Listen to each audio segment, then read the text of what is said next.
இப்போது உரைகளுக்குள் போகவும் முதல் உரையை வழங்க வருகிறார் கோதாமணி. வைதேகி பாகம் 1-2. இவங்க சென்னை பல்கலைக்கழகத்தில் முதுகலை தமிழ் இலக்கியம் பயில்கிறார். கவிதை, திறனாய்வு, கட்டுரைகள் எழுதுவதில் ஆர்வம் உள்ளவர். ஹெஸ்டோரிஸின் அன்பால தொகுப்பாளர். அனைவருக்கும் வணக்கம். சீக்கிரமாக முடிச்சுடுவேன்ற நல்ல செய்தியோட தொடங்குறேன். வைதேகின்ற இந்த நாவலை எழுதினவங்க வைமு கோதை நாயகி. என்னுடைய பேர் கோதாமணி. என்னையும் செல்லம்மா வீட்டில் கோதைன்னு தான் கூப்பிடுவாங்க. ஆண்டாளுடைய நினைவாக தான் வச்சாங்க கோதாமணின்னு. அந்த மாதிரி ஒரு சில ஒற்றுமைகள் அவங்களுக்கும் எனக்கும் இருக்குது. அதனால் நாவலை படிக்கும் போது 600 பக்கம், அதனால் கஷ்டம் எனக்கு தெரியல. ஓகே, கோதை நாயகியோடத கோதாமணி படிக்காமல் எப்படி அப்படின்ற எண்ணத்தில் நான் முழுமையாக படித்து முடிச்சிட்டேன். இது ஒரு துப்பறியும் நாவல். தமிழில் துப்பறியும் நாவல் எழுதின முதல் பெண்மணி இந்த வைதேகி நாவல் எழுதின கோதை நாயகி தான். 1925 இந்த நாவலை அவங்க இதழில் தொடர்கதையாக எழுதிட்டு வராங்க. 1925 இப்போ 2025 100 வருடம் பழமையான ஒரு நூலை நம்ம படிக்கிறோம். இந்த நூலுக்கு 100 வயசு அப்படின்னு தான் படிக்க ஒவ்வொரு நொடியுமே எனக்கு அது தோண்டிகிட்டே இருந்தது. ஒரு 100 வயசு இருக்க ஒரு புத்தகத்தை நம்ம கையில் நம்ம வச்சுட்ருக்கோம், படிக்கிறோம். இவங்க ஒரு 115 நாவல்கள் கிட்டத்தட்ட அவங்க எழுதியிருக்காங்க. நாவல் ராணி, கதா மோகினி அப்படின்ற பட்டம்லாம் அவங்களுக்கு இருக்குது. இந்த துப்பறியும் நாவல் சொல்லும் போது நமக்கு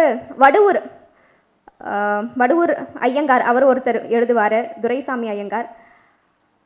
அதுபோல் ஒரு 3 பேர் நம்ம சொல்லுவோம். ரங்கராஜு, இவங்களாம் ரொம்ப ஃபேமஸான ஆட்கள். இந்த வடுவூர் ஐயங்கார் அவர் ஒரு இதழ் நடத்திட்டு இருக்காரு. அந்த இதழில் தான் முதல்ல இவங்களோடது மனோரஞ்சனின்னு சொல்லிட்டு அந்த இதழ் பேர். அந்த இதழில் தான் வைதேகி நாவல் தொடர்கதையாக வந்துட்டு இருந்தது. அதுக்குள்ளே இவங்க ஜெகன்மோகினின்ற இதழை கோதை நாயகி வாங்கி அந்த இதழை அவங்க நடத்திட்டு வராங்க. அப்போ நடத்திட்டு வரும்போது தன்னுடைய அந்த வைதேகி நாவலை அந்த இதழில் தான் அவங்க பிரசுரிக்கிறாங்க. எல்லாரும் படிச்சுட்டு நல்லா இருக்கேன்னு சொல்லிட்டு அந்த ஜெகன்மோகினி இதழே அப்போ பிரபலமாயிடுச்சு. நிறைய வாசகர்கள் அதற்கு பெருகிட்டாங்க. இதை பார்த்த வடுவூர் ஐயங்காருக்கு என்ன ஆயிடுச்சுன்னா, இவங்களோட மனோரஞ்சனி இதழ் குறைஞ்சிடுச்சு படிக்கிறவங்க எண்ணிக்கை. உடனே ஒரு யுக்தி பயன்படுத்துகிறாரு. அந்த வைதேகி நாவல் நான் தான் எழுதி கொடுத்தேன் வைமு கோதை நாயகிக்கு அப்படின்னு சொல்லிட்டு அவர் சொல்கிறாரு. அப்புறம் அந்த அம்மா என்ன பண்ணுறாங்க, இவர்கிட்ட திருத்தம் செய்கிறேன்னு சொல்லிட்டு வைமு கோதை நாயகி கிட்ட அவர் வாங்கிட்டு போயிட்டு அவரே தான் வச்சுருப்பார். இவங்களுடைய அந்த ஜெகன்மோகினி இதழில் தொடர்ந்து அந்த தொடர்கதையை அவங்க வெற்றிகரமாக எழுதிட்டே வருவாங்க. அப்புறம் வாசகர்களுக்கும் தெரிஞ்சிடுச்சு இது அவங்களுடைய கோதை நாயகியோட கதை தான். ஏன்னா இந்த அம்மா தொடர்ந்து எழுதிட்டு வராங்க வெற்றிகரமாக. அப்போ வடுவூர் அவர் தான் ஐயங்கார் தான் பொய் சொல்கிறது அப்படின்றதும் எல்லாருக்கும் தெரிஞ்சிடுச்சு. அப்போ இந்த அளவுக்கு ஒரு எழுத்தில் ஒரு வெறித்தனமாக எழுதக்கூடியவர்கள், அதை எழுதிட்டு வந்தவங்க தான் கோதை நாயகி. இவங்க பள்ளிக்கூடம் போனது கிடையாது, அதாவது அவங்களை சேர்க்கல. ஏன்னா 5 வயசுலேயே அவங்களுக்கு கல்யாணம். 9 வயசு பார்த்த சாரதிக்கு இவங்களுக்கு 5 வயசுலேயே இவங்களுக்கு கல்யாணம் நடந்துருச்சு. அதனால் இவங்க பள்ளிக்கூடத்துக்கு போகலை. இவங்க பக்கத்து வீட்டு அம்மா தான் டிகே பட்டம்மாள், பாடகி டிகே பட்டம்மாள். அவங்க கிட்ட தான் இவங்க படிக்கிறதுக்கு எழுதலாம் கற்றுக்குறாங்க. இவங்களுடைய முதல் நாடகம் இந்திரா மோகனா அப்படின்ற முதல் நாடகத்தை இவங்க சொல்ல பட்டம்மாள் எழுதினாங்க. அடுத்து 2வது எழுதினது தான் இந்த நம்ம வைதேகி நாவல். இவங்களுடைய முதல் நாவல் இந்த வைதேகி தான் துப்பறியும் நாவலாக இவங்க எழுதினது. ஒரு நாவல் ஆசிரியராக இருந்திருக்காங்க, இதழாசிரியராக இருந்திருக்காங்க, பதிப்பாசிரியராக இருந்திருக்காங்க, ஒரு ஃப்ரீடம் ஃபைட்டர் கூட இவங்க. இந்த மாதிரி ஒரு பன்முகத்தன்மை கொண்டவங்களாக வைமு கோதை நாயகி வாழ்ந்திருக்காங்க. இந்த நாவல் ஒரு 600 பக்கம். ஒவ்வொரு அத்தியாயமே நம்ம துப்பறியும் நாவல்ன்றதுனால நம்ம படிக்கும்போது நமக்கு எந்த அளவுக்கு விறுவிறுப்பு இருக்கோ, ஒரு அத்தியாயம் முடியுது, அடுத்த அத்தியாயத்தில் அவங்க என்ன எழுதியிருப்பாங்க. ஒரு சில அந்த முதல் பாகத்தில் நான் 2 பாகங்களாக படித்தேன். இது 2 பாகமும் சேர்ந்து ஒரே நூலாக இதில் இருக்குது, வைதேகி ஆர்ட் ஸ்டோரிஸோட இந்த வெளியீடு. முதல் பாகத்தில் நான் படிக்கும்போது அங்கங்கே கதை, ஜமீன்கார் வருவார். அப்புறம் தொடக்கத்தில் ஒரு கிழவியும் ஒரு பேத்தியும், அந்த பேத்தி தான் இந்த வைதேகி, 2 பேர் பேசிப்பாங்க. அப்போ பேசிக்கும் போது தான் தெரியுது அவங்க தாசி குலத்தை சேர்ந்தவர்கள் அப்படின்னு சொல்லிட்டு. இந்த பொண்ணு என்ன பண்ணுவா, வைதேகி படிச்சுட்டு இருப்பா, புத்தகம் படிச்சுட்டு இருப்பா. ஏதோ சரி 4 வார்த்தை ஏதோ படிக்கிற, கடிதாசி வந்தால் படிக்கிறதுக்கு பயன்படுமேன்னு சொல்லிட்டு தான் உனக்கு அந்த எழுத்தறிவு கூட நான் கற்றுக் கொடுத்தது வைதேகி, சரி படிக்கட்டும்னு விட்டேன். இப்போ பார்த்தா எனி டைம் புக்கு மட்டுமே படிக்கிறியே, நம்ம குலத்தொழிலுக்கு நீ செட்டே ஆக மாட்ட போல. இப்போ எனக்கு வயசாயிடுச்சு, எனக்கு மேலே தொழிலை வந்து அந்த தாசி தொழிலை நீ தான் பார்க்கணும், நீ இப்படி படிச்சுட்டே இருந்தா அதில் என்ன தான் அப்படி இருக்குது, புத்தகம் படித்து எல்லாம் அறிவாளி தான் ஆகான்னு சொல்லுவாங்க, நீ முட்டாளாயிட்டே போகிற, நம்ம தொழிலுக்கு நீ செட் ஆக மாட்டோமா அப்படின்னு சொல்லிட்டு அவங்க பிடிச்சி திட்டு விடுவாங்க அந்த பாட்டி. ஆனால் இவ வந்து இவளுக்கு அந்த தொழில் வந்து அவளுக்கு சுத்தமாக பிடிக்காது. இப்படியான ஒரு சூழலை தான் தொடங்கும் போது இந்த 2 பேர் பேசிக்கிறதெல்லாம் பார்த்துட்டு சரி இது ஒரு சாதாரண ஒரு நாவல் மாதிரி தானே இருக்குது, எங்கே துப்பறியும் நாவல் அதுக்கு எதுவுமே இல்லையே அப்படின்னு நான் பார்த்துட்டு வரும்போது தான் அப்புறம் ஒரு ஜமீன்கார் வராரு, அப்புறம் ஒரு குதிரை வண்டி, அது மாதிரி நிறைய விஷயங்கள்லாம் வந்துட்டே இருக்கும்.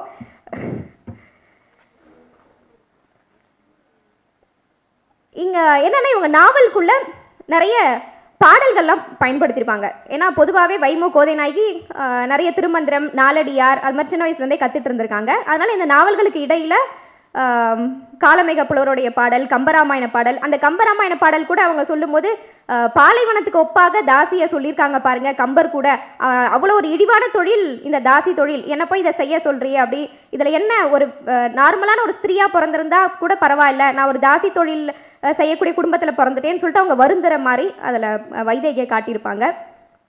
அடுத்து ஹரிச்சந்திர புராணத்திலிருந்து பட்டினத்தாருடைய பாடல், இது மாதிரிலாம் அவங்க என்ன பண்ணுவாங்க, தன்னுடைய நாவல்களுக்கு இடையில் நிறைய பாடல்கள் அவங்க பயன்படுத்தியிருப்பாங்க. அது மூலமாக நம்ம அவங்களுடைய எந்த அளவுக்கு வைமு கோதை நாயகி நிறைய விஷயங்களை படிச்சிருக்காங்கன்றது அவங்களுடைய அறிவு நமக்கு புலப்படுது. கடைசியாக முடியும் போது ஒரு குறளோட முடிச்சிருப்பாங்க அவங்களுடைய நாவலை. பழைய காலத்து இந்த நாவல் வந்து 1925 அப்படின்றதுனால அந்த காலகட்ட எழுத்து, தமிழ் எழுத்து, அந்த மொழி நடையை நம்ம தெரிஞ்சுக்க முடியுது. வாசகர்கள்கிட்ட அவங்க பேசுகிற மாதிரி இருக்கும், கதையை சொல்லிட்டே வருவாங்க. இது வாசகர்களுக்கு நான் சொல்ல வேண்டிய அவசியம் இல்லை, ஏற்கனவே முதல் அத்தியாயத்தில் நீங்கள் படித்திருப்பீர்கள் அப்படின்லாம் வரும்போது பாரு இந்த மாதிரி தான் நமக்கு தொடக்க காலத்தில் நாவல் இருந்திருக்கு அப்படின்றதும் நமக்கு அந்த மொழி நடை இருந்திருக்கிறத நம்ம தெரிஞ்சுக்க முடியுது. ஒவ்வொரு பாத்திரத்துக்குன்னு சொல்லிட்டு ஒரு தனி நடை இருக்குது.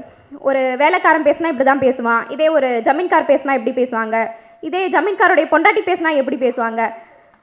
அந்த மாதிரி ஒவ்வொரு கதாபாத்திரத்துக்கும் அவங்க என்ன பண்ணியிருப்பாங்கன்னா ஒவ்வொரு மொழி நடை இருக்கிறத தனி மொழி நடையை அவங்க பயன்படுத்தியிருப்பாங்க. அதனால் படிக்கும் போது நமக்கே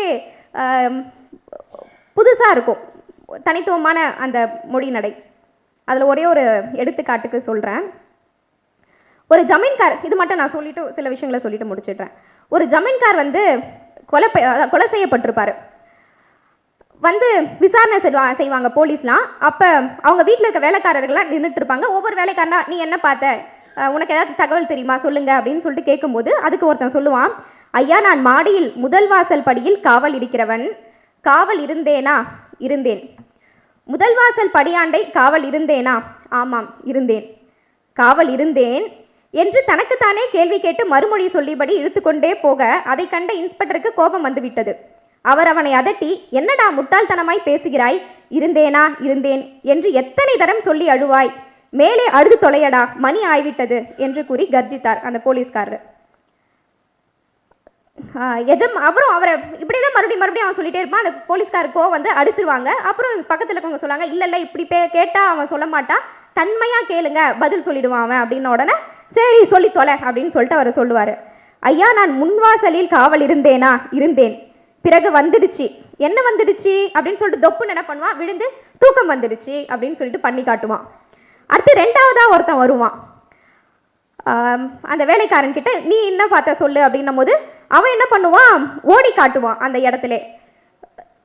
இதை பார்த்த உடனே அந்த போலீஸ்காருக்கு இது மாதிரி ஒவ்வொரு வேலைக்காரனா கேட்கும்போது ஒவ்வொருத்தன் ஒவ்வொரு ரகமாக இருப்பான். அதுக்கு அந்த போலீஸ்காரர் கடைசியாக சொல்லுவார்,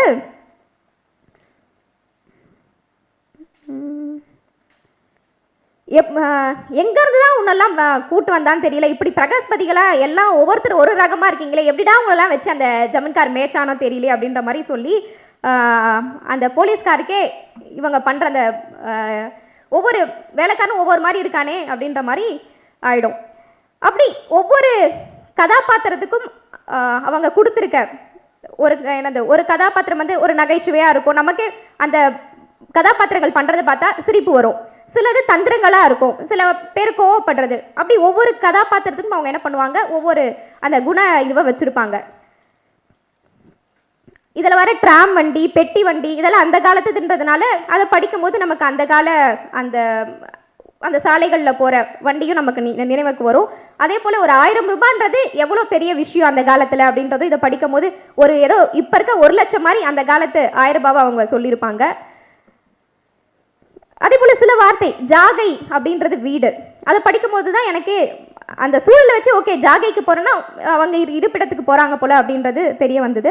அதே போல் ஞானஸ்தலம், ஞானாதிபதி, இந்த கோர்ட்டு நீதிபதி, அதுக்கெல்லாம் ஞானஸ்தலம், ஞானாதிபதி அப்படின்லாம் பயன்படுத்தியிருக்காங்க.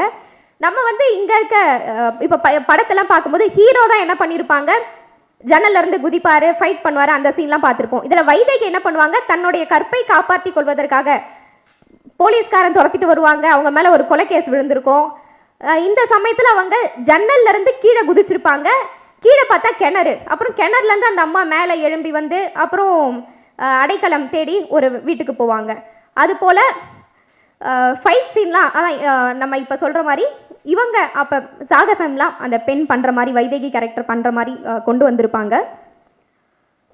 உவமைகள், பழமொழிகள்லாம் அதில் நம்ம நிறைய பார்க்கலாம். அறுத்து தின்ற பழம் பெருச்சாலி, கேழ்வரகில் நெய் ஒழுகியது போல, வளர்த்த கடா மார்பில் பாய்கிற போல, குப்புற விழுந்தவன் மீசையில் மண்படவில்லை. அது ஒருத்தர் பேசியிருப்பாரு, அதுக்கு சொல்லுவாங்க குப்புற விழுந்தவன் மீசையில் கண்டிப்பாக மண்படும். ஆனால் இவன் பேச பார்த்தா அதை பொய்ய அவன் பேசுறத அதுக்காக இந்த உவமையை பயன்படுத்தியிருப்பாங்க. சர்க்கரை பந்தலில் தேன்மாரி பொழிந்தார் போல. இன்னொன்று இதுதான் எனக்கு புதுசாக இருந்தது, பிசாசு போல தனியாக சாப்பிட எனக்கு பிடிக்காது, பிசாசு தான் தனியாக சாப்பிடும் அப்படின்ற மாதிரி அந்த வைதேகி சொல்கிற டைலாக் அது. காத்திருந்தவன் பொண்டாட்டியை பார்த்திருந்தவன் கைப்பற்றினான், வம்புக்காரர் நேசம் நம்பிவிட்டால் மோசம், கூழுக்கும் ஆசை மீசைக்கும் ஆசை. இந்த மாதிரி நிறைய அதில் வைதேகி நாவலில் இடம்பெறும் பழமொழிகளும் உவமைகளும் சொல்லிட்டே நம்ம ஒரு 200-300 தேடி எடுக்கலாம். நான் சொல்கிறதே கம்மின்னு நினைக்கிறேன். அதுக்கு மேலே ஒவ்வொரு பக்கத்துக்குமே நிறைய பழமொழிகள், நிறைய உவமைகள் வந்து அவங்க பயன்படுத்தியிருக்காங்க அந்த சூழலுக்கு தகுந்த மாதிரி. ஒரே ஒரு விஷயத்தை மட்டும் சொல்லி முடிச்சிடுறேன். இதில் வந்து தாசி குலத்தை பற்றி தான் அவங்க தொடக்கத்தில் ஆரம்பிச்சிருப்பாங்க. கடைசி நமக்கு முடியும் போது அந்த அம்மா தாசி குலத்தை சேர்ந்தவங்க கூட கிடையாது அப்படின்றது தான் அங்கே எண்டிங். நமக்கு நிறைய விஷயத்தை அங்கே முடிச்ச அவிழ்க்கிற இடம் அந்த எண்டிங் தான். அது கடிதத்தின் வாயிலாக அது வைதேகி சொல்லியிருப்பாங்க. இருண்ட காலம் சொல்லிட்டு தமிழ் இலக்கியத்தை சொல்லுவாங்க. தமிழ் இலக்கியத்தில் கலப்பிரர் காலம் தான் இருண்ட காலம் சொல்லுவாங்க. ஆனால் தேப்போமி வந்து சொல்லுவார், இல்லை நாயக்கர் காலம் தான் இருண்ட காலம். காரணம் என்னென்னா, நாயக்கர் காலத்தில் தான் தேவரடியார் அப்படின்றது ஒரு என்னது தெய்வங்களுக்கு அடிமையாக இருந்து சேவை செய்கிறேன் அப்படின்னு சொல்லிட்டு வந்தவங்க தான். கோவிலுக்கு அடிமைகளாக வந்தவங்க தான் அந்த பெண்கள். ஆனால் அது எப்படி மனிதர்களுக்கான கேளிக்கைக்காக அவங்க பயன்படுத்தப்படுகிறார்கள், அது நாயக்கர் காலத்தில் அது மாறிடுச்சு. அந்த தேவரடியார்ன்ற சொல்லுடைய பதம் அதான் அர்த்தமும் சரி, அவங்களோட பயன்படுத்துகிற விதமும் மாறிடுச்சு. அதனால் நாயக்கர் காலம் தான் தேப்போமி வந்து இருண்ட காலம் சொல்லிட்டு சொல்லியிருப்பாரு. இதில் கடைசி அவங்க முடிக்கும் போது எப்பயும் நம்ம வழக்கப்படி நாவல்களில் முடிப்பாங்கள்ல, சுபம், அந்த மாதிரி தான் அந்த கால வழக்கப்படி, அதான் இப்போ நிறைய பேர் முடிக்கிற மாதிரி சுபம் சொல்லிட்டு அவங்க என்ன பண்ணுவாங்க, முடிச்சிருப்பாங்க. எங்கேயோ ஆரம்பித்து எங்கேயோ முடிக்கிற மாதிரி இருக்குது. அதுதான் என்னன்னா, நம்ம ஒன்று அந்த நாவலில், அந்த துப்பறியும் நாவலில் அவங்க எப்படிலாம் தன்னுடைய அந்த கால அந்த நடையை பயன்படுத்தியிருக்காங்க, நம்ம அந்த சூழல்லாம் நம்ம தெரிஞ்சுக்க முடியுது. இன்னொன்று, இந்த தாசி தொழில் நிறைய இடத்துல அவங்க அதை சொல்லிகிட்டே வருவாங்க. அந்த பொண்ணுக்கு ஏன் அந்த தாசி தொழில் பிடிக்கல, எப்படி குலஸ்திரீகள் ஒரு நார்மலாக ஒரு வீட்டில் இருக்க பெண்ணுக்கும் தாசி பெண்ணுக்கும் இடையான அந்த வேறுபாடு என்னென்னன்றதெல்லாம் இந்த வைதேகி சொல்லிகிட்டே வருவாங்க. ஆனால் கடைசியாக இந்த நாவலுக்கு பல எதிர்ப்புகள் இருந்திருக்கு. இந்த நாவல் அவங்க எழுதுகிற அந்த தொடர்கதை எழுதிட்டு வந்த காலத்திலே இது ஒரு தாசி குலத்தை சேர்ந்த ஒரு பெண்ணை அடிப்படையாக வைத்து அவங்க இந்த நாவல் எழுதுறாங்கன்றதுனாலே பல எதிர்ப்புகள் இருந்தது. ஒருவேளை அதனால தான் கடைசியாக அவங்க முடிக்கும் போது அந்த பெண் தாசி குலத்தை சேர்ந்த பெண் கிடையாது, ஒரு ஜமீன்காரருடைய பெண் அப்படின்ற மாதிரி அவங்க முடிச்சாங்களா அப்படின்னு தெரியல. நன்றி, படிங்க, நல்லாயிருக்கும்.